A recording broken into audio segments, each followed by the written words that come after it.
안녕하세요. 최상자 원장입니다. 오늘은 여러분들이 대량 등록을 하고 상품을 올리고 정신없이 올리다 보면 주문도 들어오고 반품도 들어오고 취소도 들어오고 교환도 들어오고 이러죠.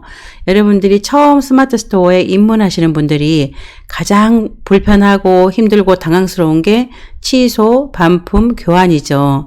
오늘은 그 중에서 취소에 대해서 설명을 해드리도록 하겠습니다. 마침 제 스마트 스토어에 이렇게 원채널 전용 스마트 스토어입니다. 여기에 취소 요청이 하나가 들어와 있습니다. 이럴 때는 당황하지 말고 제일 먼저 취소 요청이 들어오면 가장 먼저 해야 되는 행동이 어떤 거냐면 빨리 원채널에 가서 판매 취소를 해줘야 됩니다. 들어가 보겠습니다. 자, 들어가서 취소 요청 들어가고요. 취소 요청을 열었습니다. 취소 요청 한 건이고요.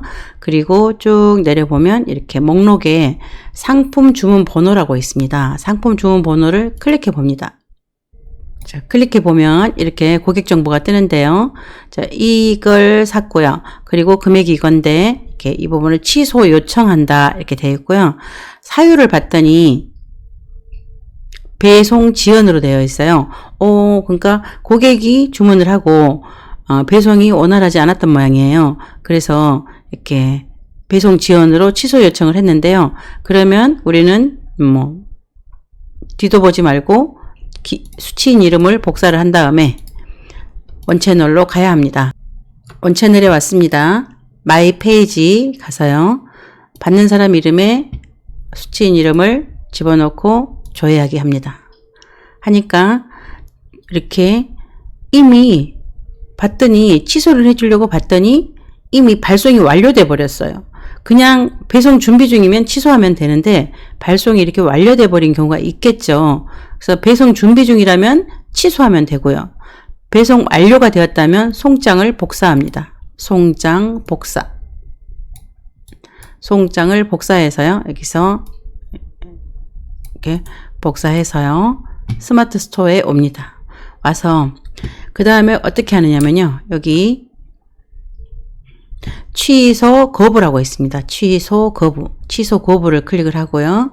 자, 한 건의 취소 요청건을 거부 또는 철회하시겠습니까? 취소 거부를 위해서는 발송 처리가 정상적으로 되어야 합니다. 확인 버튼을 누르셔서 발송 처리를 진행해 주세요 라고 되어 있거든요. 그래서 여기 확인 누르겠습니다. 그랬더니 이렇게 이 상품에 대한 취소건 발송 처리라고 떴어요.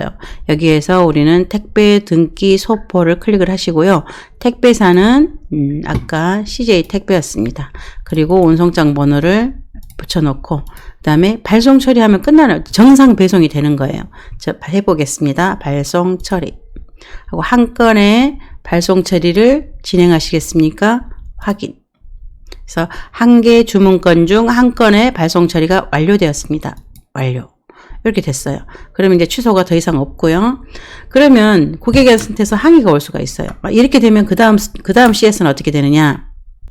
자, 취소 요청이 없어졌습니다.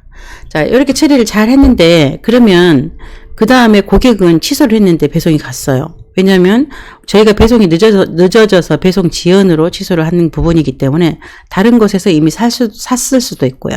그리고 마음이 변할 수도 있는데 저희는 물건을 그냥 강제로 보냈네요. 이런 경우는 고객이 항의를 할 수도 있고 또 고객이 그냥 왔으니까 그냥 쓰자 이렇게 생각을 하고 그냥 받아들이는 경우도 있어요. 받아들이면 참 좋은 일인데 만약에 고객이 나 취소했는데 왜 보냈습니까? 라고 항의를 하신다면 여러분은 이렇게 답변하시면 간단합니다.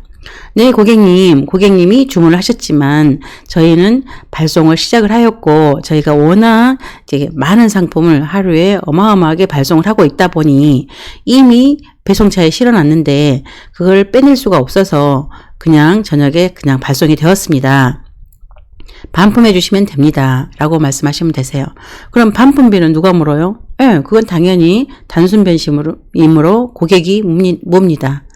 그러니까 저희는 항상 그렇게 처리하고 있는데 이런 경우에 어떤 문제가 있느냐? 아무 문제 없어요. 괜찮습니다.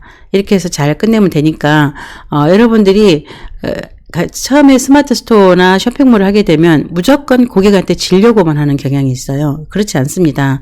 오히려 우리가 갑입니다. 그러니까 고객한테 최대한 친절을 다해야 되겠지만 권리에 대해서는 절대 이렇게 권리를 포기하지 마세요.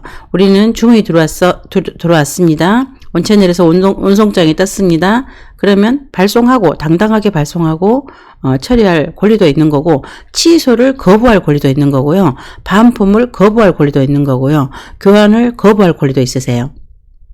만약에 고객이 말도 안 되는 이유로 반품을 했다. 그러면 그것도 반품 거부하시면 됩니다. 저 같은 경우는 과거에 이런 경험이 있습니다. 고객이 스타킹을 샀는데 색상이 마음에 안 든대요. 색상이 달랑 2가지 색상이었어요. 커피색, 살색. 근데 살색을 샀는데 본인이 화면 모니터상에 있는 색상하고 맞지 않다는 거예요. 그래서 불량? 그러니까 상품 불량으로 반품을 처리를 했더라고요. 그러니까 그러면 저희가 상품 불량이면 왕복 배송비 5,000원을 제가 물어야 되는 거잖아요. 제가 물은 게 아니고 공급사에서 물어야 되는데, 공급사는 그런 거 받아주지 않습니다. 왜냐하면 잘못된 게 없잖아요. 분명히 상세 페이지에 해당 상품은 모니터 해상도에 따라 색상이 달라질 수 있습니다라고 표기가 되어 있고, 포장도 뜯지 않은 스타킹을 색상이 마음에 안 든다는 이유로 받은 즉시 반품을 상품 불량으로 보낼 수는 없으세요. 그래서 저는 어떻게 했느냐면은 반품 거부를 했죠. 반품 거부를 누르고 색상이 맞지 않아서 이렇게 반품 요청하는 거는 상품 불량이 아니고 단순 변심으로 다시 반품 요청해 주시기 바랍니다 하고 반품 거부해서 돌려보냈어요. 그렇게 되면 어떻게 돼요? 단순 변심으로 처리하게 되면 고객이 왕복 배송비를 무는 거죠. 이렇게 처리되는 거예요. 그래서 그때 사건이 굉장히 커진 그 경험이 있는데, 어떤 경험이 있느냐면, 그분이 아가씨였는데 그 아가씨가 굉장히 셌어요. 저희한테 항의도 많이 했고요. 저희한테 먹히지가 않으니까 저희는 끝까지 고소를 했고요. 이거는 불량 건이 아니고 단순 변심이다라고 고소를 했고, 고객은 불량이다라고 고객을 해서 네이버 고객센터에 고발을 했어요. 그게 어떻게 됐을까요? 네이버 직원한테서 전화가 왔더라고요. 고객이 이렇게 하는데 왜 반품을 안 받아주십니까? 이렇게 해서 묻는 거예요. 그래서 제가 답을 했죠. 이거는 불량건이 아니고 단순 변신건이다. 상품 포장도 뜯지 않은 게 어떻게 불량이겠느냐 하면서, 우리는 이거 받아줄 수 없고 반품은 받아줄 테니 단순 변심으로 하십시오 라고 강하게 주장을 했어요. 그랬더니 다음날 네이버한테서 또 전화가 왔더라고요. 고객하고 얘기를 해보니까 고객님이 귀엽고 이제 굽히지가 않는데요. 그래서 네이버 측에서는 그러면 반품 배송비를 반반씩 부담하는 건 어떻습니까? 라고 묻는 거예요. 2,500원, 2,500원을 각각 부담하는 게 어떻습니까? 이렇게 묻더라고요. 그래서 저는 그 고객이 괘씸하잖아요. 그래서 저는 네이버 직원한테 그렇게는 못하겠습니다. 저희 측 잘못은 단 1도 없습니다. 그래서 그렇게는 해줄 수 없습니다. 라고 했더니 알겠습니다 하고 또 고객하고 통화해 보겠습니다. 라고 하더니 다음날 네이버 직원한테서 또 전화가 왔어요. 어떻게 왔게요? 네. 저희가 이겼습니다. 네이버 고객센터에서는 반품 배송비는 네이버에서 부담하겠습니다 라고 연락이 왔어요. 그러니까 여러분 권리를 포기하지 마세요. 우리는 위탁 판매를 하고 있는데 위탁 판매 대표자님들, 판매사는 잘못이 없어요. 왜냐하면 이미지도 공급사가 갖다 썼고 그대로 긁어서 왔는데 우리가 무슨 잘못이 있습니까? 잘못이 있다면 공급사, 잘못이 있다면 고객이거든요. 우리는 그걸 중개하는 역할만 하는 거잖아요. 그 사이에 있는 불이익을 우리가 볼 필요는 없는 것이죠. 그리고 만약에 위탁 판매 해봐야 2만원짜리 팔아봐야 많이 남아야 2,000원, 3,000원 남는데 왕복 배송비 5,000원 그거 가볍게 생각하지 마시고 내가 이렇게 손해볼 일은 안 하면 되겠죠. 이렇게 취소 요청이 들어오면 운송장이 떴을 경우에 운송장을 첨부해서 배송 중으로 보내시고요. 정상 발송하시기 바랍니다. 오늘도 즐거운 하루 되세요.